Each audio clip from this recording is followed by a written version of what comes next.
अस्सलाम वालेकुम व्यूअर्स, मैं मुज़म्मिल अवान एक बार फिर आपकी खिदमत में हाजिर हूँ इस खबर के साथ कि इमरान खान साहब ने अपनी ज़ुबान से अब वो जहर उगलना शुरू कर दिया इस्टेब्लिशमेंट के ख़िलाफ़, पाकिस्तान के इदारों के ख़िलाफ़, अदलिया और इस्टेब्लिशमेंट के ख़िलाफ़ वो बराह रास्त अब बोलना शुरू हो चुके हैं। और सीनियर सहाफ़ियों से जो गुफ्तगू हुई इमरान खान साहब की, साबिक़ वज़ीर-ए-आज़म जनाब इमरान खान साहब की जो सीनियर सहाफ़ियों से गुफ्तगू हुई, उसमें उनका कहना था कि अमरीकी साजिश में इस्टेब्लिशमेंट न्यूट्रल नहीं थी। इस्टेब्लिशमेंट ने इस साजिश को नाकाम बनाने की बजाय इस साजिश को कामयाब बनवाया और हमारी हुकूमत इसी साजिश के तहत गई। उन्होंने कहा कि जी इस्टेब्लिशमेंट जो है वो अमरीकी साजिश में न्यूट्रल नहीं थी। फिर उन्होंने एक बड़ी इंपॉर्टेंट बात की जिसमें इस्टेब्लिशमेंट के ऊपर डायरेक्ट ब्लेम किया और उसमें कहते हैं कि मैंने जी अमेरिका को फौजी अड्डे देने की मुखालफत की थी और इस्टेब्लिशमेंट का ये मौक़िफ़ था कि अमेरिका को फौजी अड्डे दिए जाएं और मैं इस चीज़ की मुखालफत कर रहा था। इस पर भी मेरी इस्टेब्लिशमेंट के साथ जो है वो एक इख्तलाफ राय था और इस्टेब्लिशमेंट के साथ मैं इस मौक़िफ़ के ऊपर अपनी इस बात पर कायम था कि अमेरिका को फौजी अड्डे नहीं देने चाहिए। मैंने इसकी मुखालफत की जबकि इस्टेब्लिशमेंट इसके हमायत में आ गई और इस्टेब्लिशमेंट ने कहा कि जी अमेरिका को फौजी अड्डे देने चाहिए। मतलब वो बराह रास्त अब अपनी ज़ुबान से निकलने वाले जो अल्फाज हैं उसमें वो इस्टेब्लिशमेंट को टारगेट कर रहे हैं, पाकिस्तान की मिलिट्री इस्टेब्लिशमेंट को ब्लेम कर रहे हैं कि जी जो मेरी हुकूमत गई वो पाकिस्तान में मिलिट्री इस्टेब्लिशमेंट की वजह से गई और अमेरिका की साजिश के पीछे पाकिस्तान की मिलिट्री इस्टेब्लिशमेंट का हाथ था। ये इस किस्म का वो जो नैरेटिव पेश करने की कोशिश कर रहे हैं। फिर दूसरी बात, फिर जो बड़ी इंपॉर्टेंट बात जो उनकी सीनियर सहाफ़ियों से गुफ्तगू हुई उसके ऊपर तो बाद में आऊँगा। फिर वो जी एक जानिब ये भी कहते हैं कि पाकिस्तान में जी जब हमारी हुकूमत थी तब पाकिस्तान में अदलिया और नैब हमारे हुकूमत में वो इतने मजबूत इदारे नहीं थे और हम तो इस बात का इतराफ़ करते हैं और अगर वो मजबूत होते, अगर पाकिस्तान में एहतसाब होता तो शायद आज ये जो हुकूमत में बैठे हुए हैं जिनके खिलाफ करप्शन के केसेस हैं, जिनके खिलाफ मनी लॉन्ड्रिंग के केसेस हैं, जिनके खिलाफ अरबों रुपए के केसेस बने हुए हैं, ये 60% लोग जो जमानतों पर हैं आज ये जेलों में होते। आज वो इस बात का इतराफ़ कर रहे हैं इमरान खान साहब के जी हमारी हुकूमत में अदलिया और जो नैब थी वो इतनी मजबूत थी नहीं और एहतसाबी निज़ाम था ही नहीं। एहतसाबी निज़ाम सर किसने लेकर आना था? आपने उसको अकाउंटेबिलिटी के सिस्टम को स्ट्रेंथन किसने करना था? उसको मजबूत किसने करना था? आपने करना था। अपनी हुकूमत में अमेंडमेंट करना, तरमीम करना एहतसाबी निज़ाम के अंदर वो किसने करना थी? आपने करना थी। अब वो इस बात का भी एतराफ़ कर रहे हैं कि जी हमारी हुकूमत में जी नैब और वो जो अदलिया है वो हमारे असर में नहीं थी। मतलब असर में मुराद ये, अब ये एक अलहदा बात है। इसका मतलब ये है कि इमरान खान साहब इस बात का बराह रास्त एतराफ़ कर चुके हैं कि जी अदलिया को और नैब को हमारे कंट्रोल में होना चाहिए था और उनको हमारे ताबे होकर काम करना चाहिए था और उनको चाहिए था कि वो हमारी इंस्ट्रक्शंस के मुताबिक, हमारी हदायत के मुताबिक काम करते हैं। मतलब अदलिया भी मेरे मर्ज़ी की हो, एहतसाब भी मेरा मर्ज़ी का हो, इदारे भी मेरी मर्ज़ी के हों, उसके बाद जी गिरफ्तारियां भी मेरी मर्ज़ी और मेरी मंशा के मुताबिक की जाएं, ऑपोजिशन के ख़िलाफ़ जो रेफरेंसेस बने वो भी मेरी मर्ज़ी से बने। मतलब सारी चीज़ें इमरान खान साहब अपनी मर्ज़ी की चाहते थे। मतलब सीनियर सहाफ़ियों से जो उनकी गुफ्तगू हुई उस पूरी गुफ्तगू का जो है ना वो एक पूरा कॉन्टेक्स्ट, उसका जो एक पूरा आप कह सकते हैं कि खुलासा वो ये है कि जी इस्टेब्लिशमेंट भी बुरी है, अदलिया भी बुरी है, ऑपोजिशन ये जो मुत्तहदा गवर्नमेंट बैठी है, ये जो नेशनल गवर्नमेंट बनी है, ये तो है ही चोर डाकू। ठीक है, मैं ही मुल्क में नेक था, हाजी था, अमीन था, पारसा था और मेरे खिलाफ ज्यादती हुई। अमेरिका को मैंने आंखें दिखाई, अमेरिका को जी मैंने फौजी अड्डे देने की मुखालफत की, अमेरिका ने मेरे खिलाफ साजिश कर दी, उसमें पाकिस्तान की मिलिट्री इस्टेब्लिशमेंट का हाथ था। पाकिस्तान की मिलिट्री इस्टेब्लिशमेंट ने अमेरिका के कहने पर पाकिस्तान में जो है वो मुत्तहदा हुकूमत को सपोर्ट किया। मतलब ये इस किस्म का जो नैरेटिव है, इसका मतलब ये है कि बराह रास्त इमरान खान साहब की नज़र में वो तमाम चीज़ें जो वो करना चाहते थे उसमें उनको ना तो इजाज़त दी गई, ना ही वो खुलकर कोई काम कर सकते थे। मतलब वो अब अपनी नाकामियों का इतराफ़ कर रहे हैं हुकूमत से, इक़्तिदार से अलहदा होने के बाद कि जी मैनू तो कुछ मिले ही नहीं, मेरे हत्थे तो कुछ आया ही नहीं। और भाई अगर आपको इतने तहफ़्फ़ुज़ात थे, इतने रिजर्वेशन थे तो फिर आप गवर्नमेंट में क्यों बैठे? फिर तो ये भी एक सवाल उठता है। अच्छा, जो इनकी सीनियर सहाफ़ियों से गुफ्तगू हुई वो एक एक लफ्ज़ मैं वही बात करूँगा पूरा जो एक एक लफ्ज़ है वो वही बात होगी जो इमरान खान साहब ने अपनी ज़ुबान से अल्फाज अदा किए। कोई भी लफ्ज़ जो है वो आगे पीछे नहीं होगा, हेर फेर हो सकता है अल्फाजों के जो है वो दरमियान, कोई आप कह सकते हैं कि कोई आगे पीछे हो सकते हैं अल्फाज, लेकिन वही अल्फाज बोलूँगा जो इमरान खान साहब ने सीनियर सहाफ़ियों से गुफ्तगू में कहे। इमरान खान साहब ने कहा कि जी न्यूट्रल पर तनकीद से मुराद पाक फौज पर तनकीद है। उन्होंने कहा कि जी न्यूट्रल पर तनकीद से मुराद मेरी पाक फौज ही है, उसी के ऊपर जी उन्होंने तनकीद की। और उन्होंने कहा कि जी इस्टेब्लिशमेंट चाहती थी, ये बड़ा इंपॉर्टेंट, इसके ऊपर मैं फिर आऊँगा, बुज़दार और जनरल फैज़ से मुतल्लिक भी उन्होंने सीनियर सहाफ़ियों को बताया। ये मैं आपको बताता जाऊँ कि बुज़दार के मुतालिक उन्होंने कहा कि जी इस्टेब्लिशमेंट चाहती थी कि बुज़दार साहब जो हैं वो पंजाब में सर्वाइव ना कर सकें, पंजाब से उस्मान बुज़दार साहब को बतौर वज़ीर आला हटाया जाए। और मेरा इस्टेब्लिशमेंट से इख्तलाफ इस बात पर शुरू हुआ कि बतौर DGISI appointment general Nadeem Anjum की जो अपॉइंटमेंट थी, इस हवाले से मेरे तहफ़्फ़ुज़ात थे, इख्तलाफात थे। मैं चाहता था कि जी दिसंबर 2021 तक DGISI के ओहदे पर जनरल फैज़ हमीद काम करते रहें, वो बतौर DGISI कायम रहें उस ओहदे के ऊपर। जबकि अक्टूबर के अंदर एक मामला आया, नोटिफिकेशन का मामला आया, उसके ऊपर जी जनरल नदीम अंजुम साहब के नाम की अप्रूवल हुई, पाक फौज ने दी, मेरे तहफ़्फ़ुज़ात थे। उन्होंने उस नाम के ऊपर सलाह मशवरे के बाद वो नाम फाइनल किया। जबकि मैं चाहता था कि जनरल फैज़ हमीद बतौर DGISI दिसंबर 2021 तक अपने ओहदे पर कायम रहे, उन्होंने ये बात की। जबकि DGISI के ओहदे पर अक्टूबर 2021 के अंदर जनरल नदीम अंजुम साहब जो हैं वो उस ओहदे के ऊपर अपॉइंट हो गए। ये इमरान खान साहब ने सारी बातें की। और फिर वो कहते हैं, और जो उन्होंने सीनियर सहाफ़ियों से गुफ्तगू की उसमें उन्होंने कहा कि जी न्यूट्रल पर तनकीद से मेरी मुराद पाक फौज ही है। इस्टेब्लिशमेंट चाहती थी कि जी बुज़दार को पंजाब से हटा दिया जाए। अहम मसला DGISI की तैनाती के हवाले से था। मैं चाहता था कि DGISI फैज़ हमीद, जो उस वक्त DGISI थे, जो अब कोर कमांडर पेशावर हैं, जनरल फैज़ हमीद दिसंबर तक रहें, लेकिन ऐसा ना हुआ। इस्टेब्लिशमेंट मुझे पैगाम भेजती रही कि मुझे जी पैगाम भेजती रही है कि जी आओ जी आकर बैठो बातचीत करो, लेकिन मैंने इनके नंबर्स ब्लॉक कर दिए हैं। अब ये देखें ये किस किस्म का इल्ज़ाम है कि इस्टेब्लिशमेंट जी मुझे पैगाम भेज रही है और मैंने इस्टेब्लिशमेंट के जो नंबर्स हैं वो ब्लॉक कर दिए हैं, मैं उनसे कांटेक्ट नहीं करना चाहता। मतलब सर इस किस्म की जो है वो ज़ुबान दराजी, इस किस्म का झूठ, इस किस्म की बौतान तराशी, और फिर वो इदारे को एक बार फिर टारगेट करना। अब इस्टेब्लिशमेंट को आपसे क्या मकसद हो सकता है?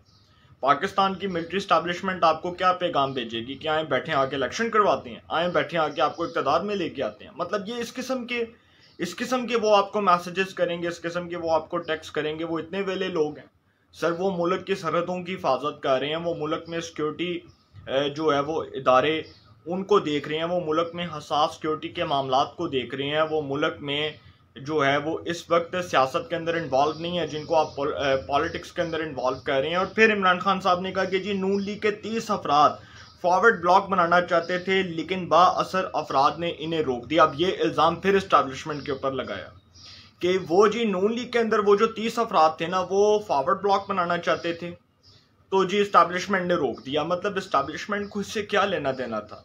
अगर इस्टेब्लिशमेंट ने रोकना था तो वो जो 30 अफराद थे वो इतने जो है वो इतने कमज़ोर थे कि वो आपके इस्टेब्लिशमेंट के कहने पर चल रहे थे। जिन्होंने चलना होता है सर वो जमातें छोड़ के वापस भी आ जाते हैं, जिन्होंने टिकट लेने होते हैं वो आपकी जमात में भी आ सकते थे, उनको इस्टेब्लिशमेंट का सहारा नहीं चाहिए था।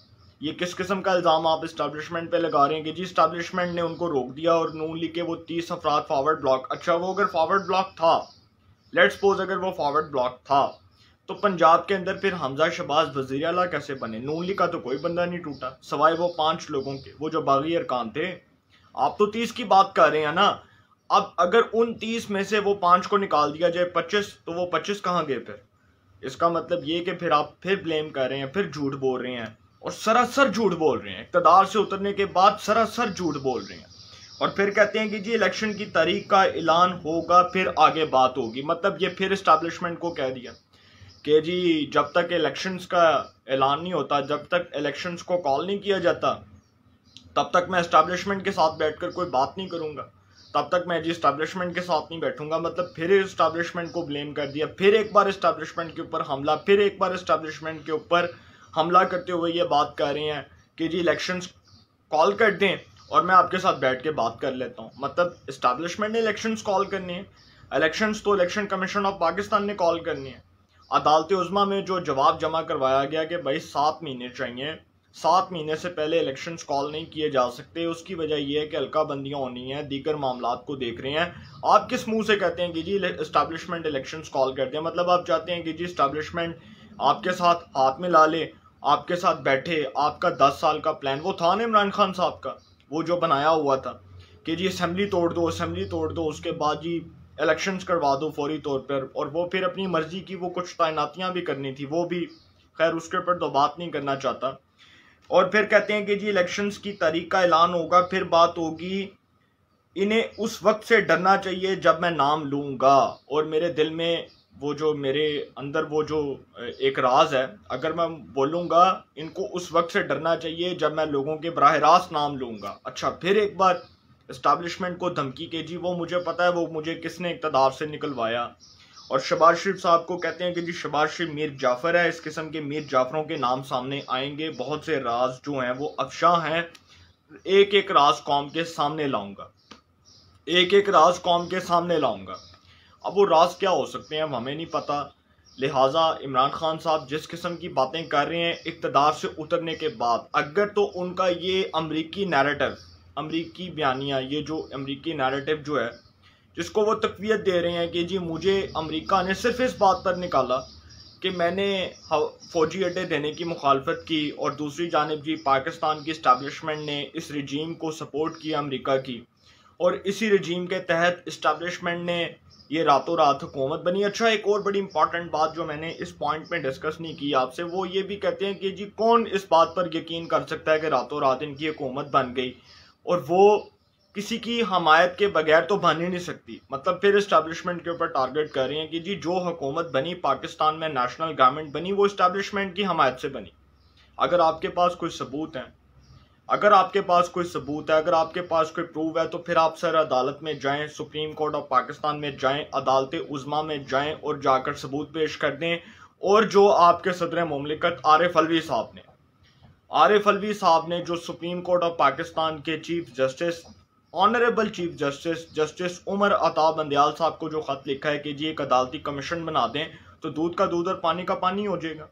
हाँ, फिर दो बातें ना करें, फिर मुतजाद बातें ना करें। एक जानिब आप कहते हैं कि जी अमेरिका इस पूरी साजिश के अंदर इन्वॉल्व है, फिर आप इस्टेब्लिशमेंट के, पाकिस्तान की मिलिट्री इस्टेब्लिशमेंट के ऊपर इल्ज़ाम लगाते हैं।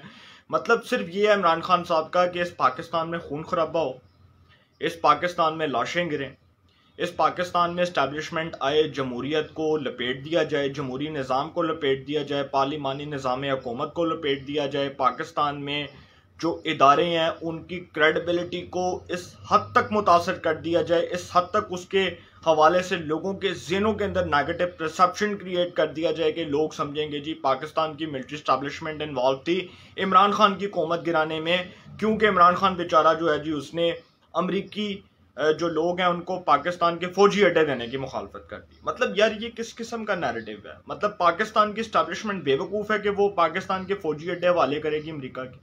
मतलब आप किस किस्म का नैरेटिव पेश कर रहे हैं, मेरी समझ से बाहर है। फिर वो इमरान खान साहब कहते हैं कि जी नैब और अदलिया हमारे असर में नहीं थी, जिनका असर था, अगर एहतसाब होता तो इन शख्सियात को सज़ा मिल जाती। मतलब वो कहते हैं कि जी जो शाहिद खाकान, मिफ्ता इस्माइल, राना सनाउल्ला, मरियम नवाज, हमजा शहबाज, शहबाज शरीफ, नवाज शरीफ, ख्वाजा साद रफ़ीक, ख्वाजा आसिफ, एहसन इकबाल, सैयद खुर्शीद शाह, फरियाल तालपुर, जरदारी साहब, मतलब ये जितने भी प्रोमिनेंट किस्म के सियासी लीडर्स हैं, अगर ये सारे जेल में गए, ये तो वैसे इमरान खान साहब की हुकूमत में ही इनको सजाएं हुई ना, इन सब के खिलाफ रेफरेंसेस फाइल हुए। उन्होंने कहा कि जी अगर पाकिस्तान में एहतसाबी निज़ाम बहुत मजबूत होता और वो जो बाअसर अफराद थे, अगर वो चाहते कि एहतसाब होता तो एहतसाब वाकई में होता, क्योंकि वो बाअसर अफराद नहीं चाहते थे कि एहतसाब हो पाकिस्तान में, अगर वो सर नहीं चाहते थे। फिर इल्ज़ाम लगाया इस्टेब्लिशमेंट के ऊपर, फिर इस्टेब्लिशमेंट के ऊपर इल्ज़ाम लगाया, और वो कहते हैं कि जी इस पूरे अकाउंटेबिलिटी के सिस्टम के पीछे ना पाकिस्तान की मिलिट्री स्टैब्लिशमेंट का हाथ था। वो नहीं चाहती थी कि जी इनका एहतसाब हो। अब जिन जिन के नाम मैंने लिए, ये सबको इमरान खान साहब के दौर में ही सजाएं हुई ना, ये सबको इमरान खान साहब के दौर में ही जेल में डाला गया, इससे हटकर तो कोई बात नहीं हुई। और इमरान खान साहब के दौर में ही इनके खिलाफ रेफरेंसेस फाइल हुए। तो अब इमरान खान साहब इल्ज़ाम लगाते हैं कि जी ये सारे जो लोग थे, ये सारे जितने भी ये किरदार थे, ये जितने भी सियासी लोग थे, इनके हवाले से हम लोग जो हैं वो चाहते थे कि एहतसाब हो, लेकिन बाद सर अफराद नहीं चाहते थे, इसलिए इनको सजाएं नहीं हुई। अगर पाकिस्तान में अकाउंटेबिलिटी का सिस्टम इतना मजबूत होता तो आज ये लोग जेलों में बैठे होते। ये इमरान खान साहब का मौक़िफ़ है और अपनी हुकूमत के खात्मे की जिम्मेदारी वो पाकिस्तान की मिलिट्री स्टैब्लिशमेंट के ऊपर और अदलिया के ऊपर डाल रहे हैं, जबकि 40 दिन पहले वो ये बात कर चुके हैं कि पाकिस्तान में ऐसी मजबूत फ़ौज और ऐसी मजबूत अदलिया नहीं आई। ये 40 दिन पहले 40 डेज़ पहले का इमरान खान साहब का ये स्टेटमेंट उठाकर देख लें, जिसमें वो ये बात करते हैं कि जी पाकिस्तान में आज़ाद अदलिया और पाकिस्तान में एक अच्छी इस्टेब्लिशमेंट आज तक नहीं आई जितनी हमने देखी, अब देखी। और अब वो इल्ज़ाम लगा रहे हैं, मतलब अदालती सिस्टम के ऊपर भी सवाल उठा रहे हैं। जो अकाउंटेबिलिटी का सिस्टम है उसमें बराह रास्त वो अदलिया को भी टारगेट कर रहे हैं कि भाई इसमें अदलिया भी इन्वॉल्व थी। इनको जो सज़ाएं नहीं हुई, इनके खिलाफ जो रेफरेंसेस नहीं बने, इनके खिलाफ जो मुकदमात नहीं बने, जो बनने चाहिए थे, वैसे तो बने लेकिन मज़ीद बनने चाहिए थे। और फिर इनको जो जिस किस्म का एहतसाबी निज़ाम पाकिस्तान में हमने देखा, बासर अफराद जी इसके पीछे थे और उसमें बराह रास्त वो फिर इस्टेब्लिशमेंट को और अदलिया को टारगेट कर रहे हैं कि जी ये वो लोग थे, यही वो इदारे थे जिन्होंने एहतसाब नहीं होने दिया। और इसीलिए ये जो चोर डाकू हैं, जो इमरान खान साहब की नज़र में चोर डाकू हैं, लुटेरे हैं, बदमाश अशराफी है, ये जी बाहर बैठी हुई है, हुकूमत में आ गए हैं। 60% लोग जमानतों पे हैं। फिर वो कहते हैं कि जी 60% लोग तो जमानतों पर हैं, तो जी इनको तो कोई फ़र्क ही नहीं पड़ता। ये तो वो लोग हैं जो आके हुकूमत में बैठ गए और आकर हुकूमत करना शुरू हो गए। और इससे पाकिस्तान में आप एहतसाबी निज़ाम जो है उसको आप देख सकते हैं कि किस हद तक नुकसान हुआ, किस हद तक धचका लगा। जब इस किस्म के लोग इक़्तिदार में आएंगे तो जी पाकिस्तान में एहतसाबी निज़ाम जो है उसके ऊपर सवाल उठेगा। फिर वो कहते हैं कि जी ये तो अपने करप्शन केसेस ख़त्म कर देंगे, ये तो मुल्क में एहतसाब का इदारा ख़त्म कर देंगे, ये मुल्क में कानून साजियाँ करेंगे, मुतज़ाद किस्म की चीज़ें लाएंगे और उससे पाकिस्तान को नुकसान होगा। और पाकिस्तान इन तमाम चीज़ों का मुतहम्मिल नहीं हो सकता, पाकिस्तान इन तमाम चीज़ों का मुतहम्मिल नहीं हो सकता। ये भी कहा और कहा कि जी पाकिस्तान में ये जो अकाउंटेबिलिटी का सिस्टम है इसके ऊपर तो पहले दिन से सवाल उठ रहा है। अच्छा सर, अगर इस पर पहले दिन से सवाल उठ रहा है तो मैं अब आने जा रहा हूँ। इमरान खान साहब की हुकूमत में ही शुरू होने वाला एहतसाबी निज़ाम, फैसल वाडा साहब, शेख रशीद साहब, फवाद चौधरी साहब रोज़ आकर टीवी पर ये बात करते थे कि जी आज शाहिद खाकान को गिरफ्तार कर लिया जाएगा, आज राना सनाउल्लाह को गिरफ्तार कर लिया जाएगा, आज ख्वाजा साद रफ़ीक को गिरफ्तार कर लिया जाएगा, आज जरदारी को गिरफ्तार कर लिया जाएगा, आज फरियाल तालपुर को गिरफ्तार कर लिया जाएगा। और एग्जैक्टली वही होता था। एग्जैक्टली शेख रशीद साहब को ये रिपोर्टें कौन देता था, ये भी सवाल उठ रहा है। ये भी सवाल उठता है कि शेख रशीद साहब को कौन बताता था कि जी आज शहबाज शरीफ के खिलाफ जो है वो जो अबूरी जमानत है आज वो जी मुस्तरद हो जाएगी, आज शहबाज शरीफ को पकड़ लिया जाएगा, आज शहबाज शरीफ को साफ पानी स्कैंडल के अंदर गिरफ्तार कर लिया जाएगा। ये वो लोग थे जो टीवी पर आकर बतौर वफाकी वजीर, बतौर फेडरल मिनिस्टर आकर प्रेस कॉन्फ्रेंस के अंदर ये बातें करते थे कि जी ये आज इसको गिरफ्तार कर लिया जाएगा। आज तो फिर इमरान खान साहब किस मुंह से बात करते हैं कि जी एहतसाबी इदारे जो थे वो मजबूत नहीं थे।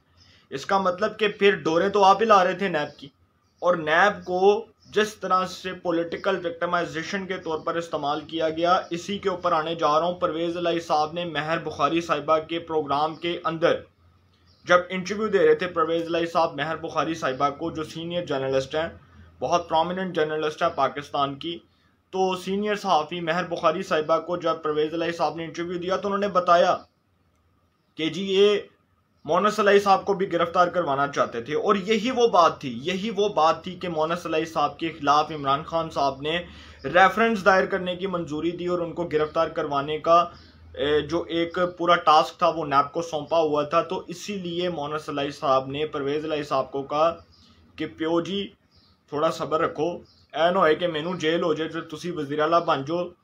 जो सारा एक पूरा प्लान था वो यही था कि परवेज़ इलाही साहब को मोनस इलाही साहब ने रोका।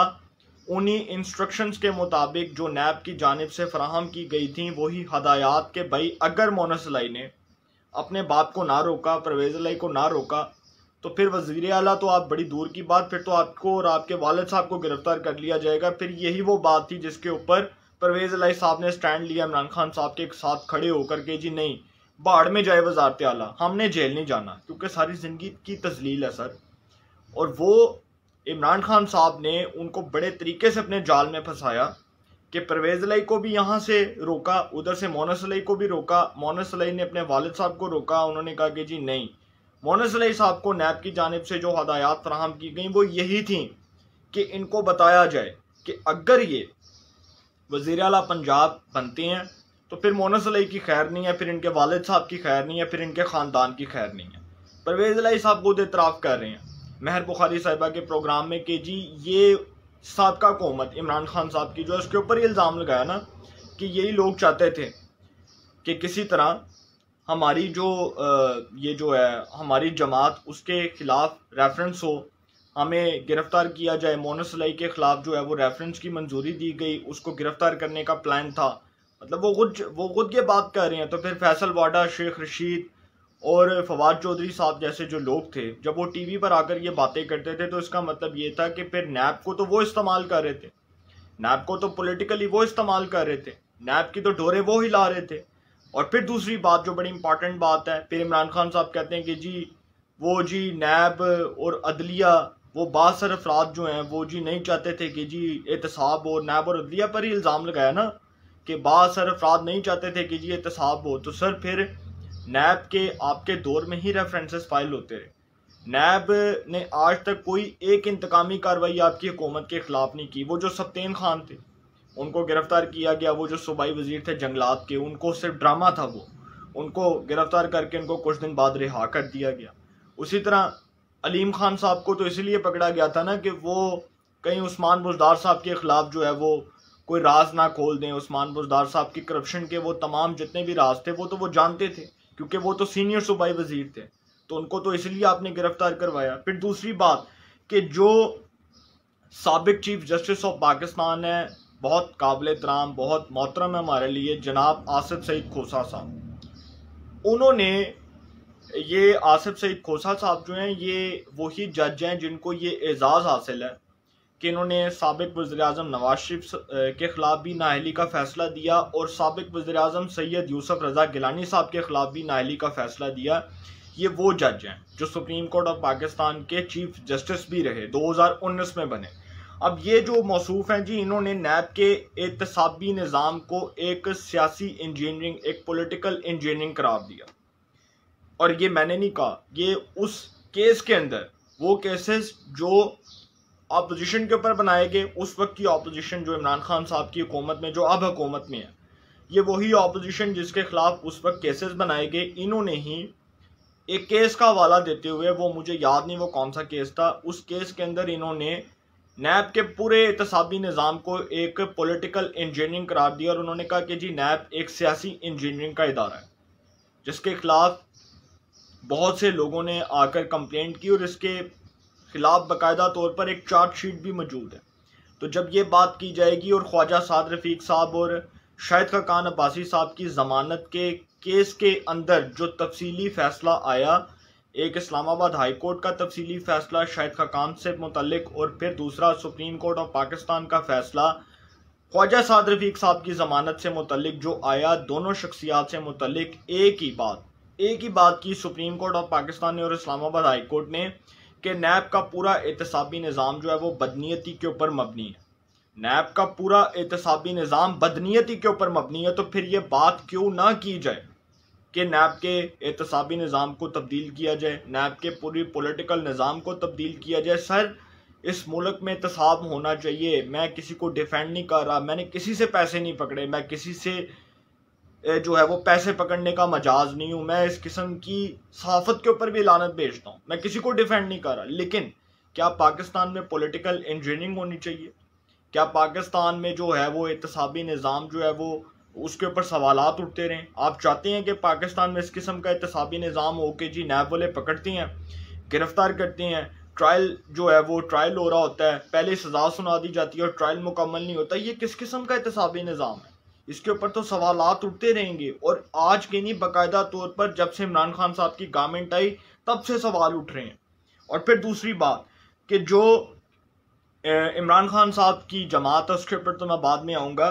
जो 40 दिन पहले इमरान खान साहब एक बड़ी तारीफ कर रहे थे पाकिस्तान के इदारों की, और वो कहते हैं कि जी नैब, अदलिया और इस्टेब्लिशमेंट जैसे जो इदारे हैं उन्होंने बहुत अच्छा काम किया। आज वो उन्हीं पर तनकीद कर रहे हैं, आज वो उन्हीं को तनकीद की जद में ला रहे हैं, आज वो उन्हीं को क्रिटिसाइज कर रहे हैं। तो ये किस किस्म का एहतसाबी निज़ाम है? मैं नहीं समझता कि इमरान खान साहब ने जो किया, जो वो हरकतें करते रहे, जिस किस्म का उन्होंने नैरेटिव पेश करने की कोशिश की, जिस किस्म की उन्होंने शैतानी हरकतें करने की कोशिश की, आज वो खुद अपने जाल में फंस चुके हैं।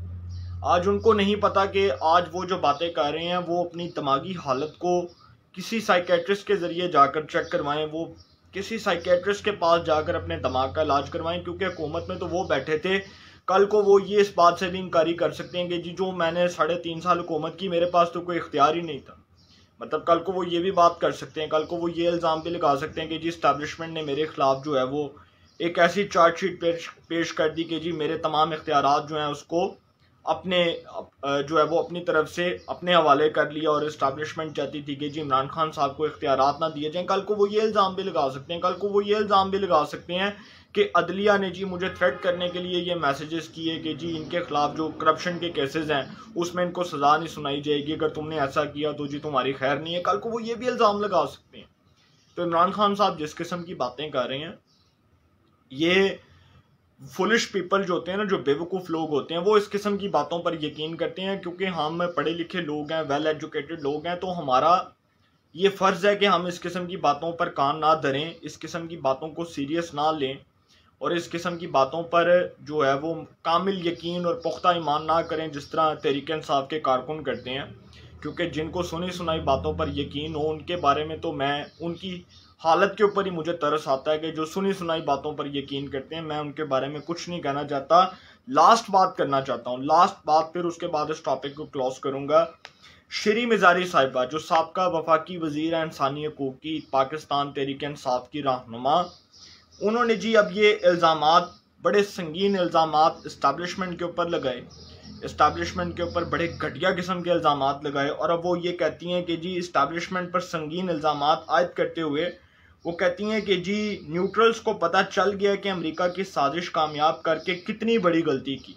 मतलब ये फिर उन्होंने इस्टेब्लिशमेंट को इल्ज़ाम लगाकर ये उन्होंने बात की कि न्यूट्रल्स को पता चल गया कि अमेरिका की साजिश कामयाब करके कितनी बड़ी गलती की। सवाल करती हूँ कि न्यूट्रल्स ने किस तरह साजिश को सपोर्ट किया, जमहूरियत की तबाही एक इलेक्टेड हुकूमत के ख़िलाफ़ साजिश कामयाब होने दी। जमहूरियत की तबाही ये है कि जी एक इलेक्टेड गवर्नमेंट के ख़िलाफ़ जी साजिश कामयाब होने दी। और फिर वो कहती हैं कि सिंध हाउस में रिहाइश पजीर अरकान असम्बली को न्यूट्रल्स ने अपने शिकंजे में जकड़ा हुआ था, वो न्यूट्रल्स के बंदे थे। मतलब वो ये कहती हैं कि जो सिंध हाउस में तहरीक इंसाफ के वो बागी अरकान जो इमरान खान साहब की हुकूमत के ख़िलाफ़ खड़े हुए, कौमी असम्बली के वो बागी अरकान, उनको जी न्यूट्रल्स ने अपने शिकंजे में जकड़ा हुआ था। वो न्यूट्रल्स के बंदे थे, और न्यूट्रल्स ये चाहते थे, मतलब न्यूट्रल्स से मुराद उनका इस्टेब्लिशमेंट की तरफ इशारा है। और वो कहती हैं कि जी न्यूट्रल्स चाहते थे कि इनके ज़रिए साजिश को कामयाब बनवाया जाए। अब मतलब मैं इस किस्म की इलॉजिकल बातों के ऊपर मैं क्या बात करूं? जब आप इक़्तिदार में होते हैं तब सब कुछ बहुत अच्छा होता है, जब आप इक़्तिदार से उतरते हैं तब आपको सारे बुरे लगना शुरू हो जाते हैं, तब आपको इस्टेब्लिशमेंट भी गंदी लगती है, तब आपको इस्टेब्लिशमेंट भी जो है वो बुरी मिलती है, तब आप इस्टेब्लिशमेंट के ऊपर भी इल्ज़ाम लगाते हैं, पाकिस्तान की अदलिया भी आपको बुरी लगती है। फिर आप कहते हैं कि जी हमारी इलेक्टेड गवर्नमेंट को ख़त्म किया गया एक साजिश के ज़रिए, और फिर आप कहते हैं कि जी सुप्रीम कोर्ट, वही सुप्रीम कोर्ट जिसको आप ताना देते हैं कि जी एहतसाबी निज़ाम नहीं हुआ इस मुल्क में, फिर उसी सुप्रीम कोर्ट को ख़त लिखता है आपका सदर मुमलिकत, और वो ये कहता है कि जी एक अदालती कमीशन बना दिया जाए। इमरान खान साहब ये कह रहे हैं कि जी एक अमेरिका की साजिश थी, उस साजिश के तहत ख़त्म किया गया, तो फिर उसी अदलिया के ऊपर एतमाद करते हैं। मतलब ये तो एक आप कह सकते हैं कि एक दोगलापन है ना, कि एक जानिब आप एक शख्स को गालियाँ दें, दूसरी जानिब आप उस शख्स पर एतमाद भी करें, एक जानिब आप उस शख्स पर अदम एतमाद करें, दूसरी जानिब आप उस शख्स पर एतमाद करते हुए कहेंगे जी तुम्हारी सरबराही में एक अदालती कमीशन भी बन जाना चाहिए। मतलब ये मेरी समझ से बाहर है ये इमरान खान साहब क्या चाहते हैं। और फिर वो जिस किस्म की बातें हुई, जिस किस्म की बातें इमरान खान साहब ने की और शीरी मज़ारी साहिबा ने की इस्टेब्लिशमेंट के ख़िलाफ़, मैं समझता हूँ कि अब ये जो लास्ट वार्निंग थी, ये जो एक आखिरी हद थी, इमरान खान साहब ने उसको भी क्रॉस कर दिया। और अब इसके बाद अगर वो समझते हैं, मैं आपको बड़ी दफ़ा ये बात कर चुका हूँ कि अगर वो ये समझते हैं वो भुट्टो बन जाएंगे और वो 2 से 3 करोड़ बंदा सड़कों पर आ जाएगा, वो जलाओ गिराओ करेगा, तो सर सॉरी टू से ये 2014 नहीं है, ये ज़हीरुल इस्लाम नहीं है, ये जनरल पाशा नहीं है कि फ़ोन आएगा इमरान खान साहब सड़कों पर होंगे, ताहिरुल कादरी साहब को फ़ोन आएगा वो सड़कों पर आ जाएंगे। सर नहीं, अब ऐसे हालात नहीं हैं। अब सोशल मीडिया बहुत फास्ट हो चुका है, पाकिस्तान में डिजिटल मीडिया बहुत फास्ट हो चुका है, इलेक्ट्रॉनिक मीडिया बहुत फास्ट हो चुका है, प्रिंट मीडिया बहुत फास्ट हो चुका है। और अब अगर आप इस किस्म की हरकत करने की कोशिश करेंगे तो फिर आपको बड़े डंडे पड़ने हैं। और जिस दिन इमरान खान साहब जेल में होंगे उस दिन आप देख लीजिएगा कोई माइका लाल इनका सपोर्टर सड़कों पर नहीं होगा। ये मैं आपको लिख कर देने को तैयार हूँ, ये बात कोई भी सड़कों पर नहीं होगा। इमरान खान साहब का जो हाल है ना, जो वो रियासत के खिलाफ कौम को बगावत पर उकसा रहे हैं, उनको इसके बड़े संगीन नताइज भुगतना पड़ेंगे। और जो वो इस्टेब्लिशमेंट को ब्लेम कर रहे हैं, शायद वो भूल गए हैं कि इस मुल्क में बहुत से लीडर्स ने अपना इबरतनाक अंजाम देखा, और वो जिस वजह से देखा उसके ऊपर मैं बात नहीं करूँगा, लेकिन वो जिस इस्टेब्लिशमेंट को बहुत लाइट ले रहे हैं, वही इस्टेब्लिशमेंट जो है उनकी अक्ल टिकाने भी लगा सकती है और उनके खिलाफ वो सब कुछ हो सकता है। लेकिन अभी तक इस्टेब्लिशमेंट ने इमरान खान साहब को बहुत रिलीफ दिया, लेकिन अब वो मैं नहीं समझता कि वो मज़ीद मिल सकता है रिलीफ, क्योंकि इमरान खान साहब हर हद पार कर चुके हैं और हर हद के अंदर उन्होंने हर झूठ को अपनी ज़ुबान पर लाकर इस्टेब्लिशमेंट के ख़िलाफ़ बतौर जहर के उगल दिया है। अब उनके खैर नहीं है, अब वो ना आगे से बच सकते हैं ना वो पीछे से बच सकते हैं। इंशाल्लाह इस हवाले से जो भी अपडेट्स होंगी आपको इन्फॉर्मेशन मिलेगी। इंशाल्लाह फिर मुलाकात होगी। अपना बहुत ख्याल रखिएगा। अल्लाह निगहबान।